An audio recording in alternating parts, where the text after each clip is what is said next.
আসসালামু আলাইকুম এভরিওয়ান। আজকে আমি যে প্রজেক্টের সম্বন্ধে আলোচনা করতেছি এটা হচ্ছে পালস লঞ্চের একটা প্রজেক্ট। এটা অনেক ইউনিক একটা প্রজেক্ট। আপনারা তাদের জয়েন লিঙ্কটা আমি যেমন ডেসক্রিপশন বক্সে দিয়ে রাখবো, ওটা আপনি জয়েন করে নেবেন। এরপরে যে প্রথম টেক্সটটা আছে এটা হচ্ছে ফলো আস অন টুইটার। এখানে ফলোতে ক্লিক করে দিলে তাদের অফিসিয়াল টুইটার পেজ নিয়ে যাবে।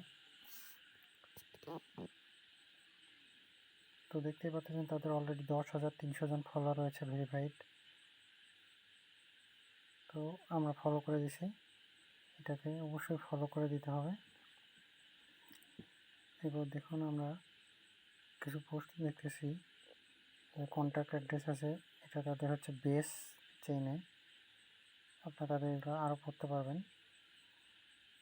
ওইখানে দেখতে পাচ্ছেন বেশ কিছু ট্যাক্স আছে। তো আমি আর বেশি দেখাইলাম না,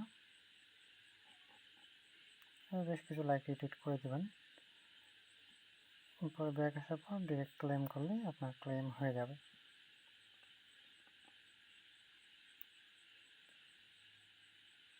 তো স্পিড দ্য ওয়ার্ল্ডে বলছে you can modify the text on this tweet if you wish. এই লেখাগুলো থাকতে হবে অবশ্যই, এবং আপনার এটা অ্যাড করতে হবে। তো এটা আমি পরবর্তীতে করে নেব যখন আমি অন্য ট্যাক্সগুলো করবো তখন। কেন কিছু ট্যাক্স আছে যেমন লাইক, রিটুইট অ্যান্ড রিপ্লাই।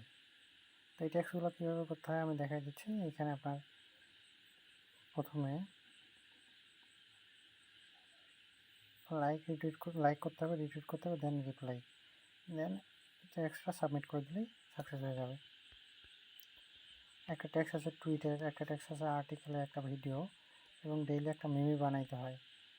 আর কিছু ফ্রেন্ড ইনভাইট করে আপনার ওয়েবসাইটটা ভিজিট এবং রিড করা হোয়াইট পেপার। জাস্ট এই সিম্পল ট্যাক্সগুলো কমপ্লিট করে আপনি র্যাঙ্ক আগে থাকতে পারবেন। যদিও রিওয়ার্ড পুল অনেক বড়, তো আপনার প্রত্যেকে চেষ্টা করবেন জয়েন করার।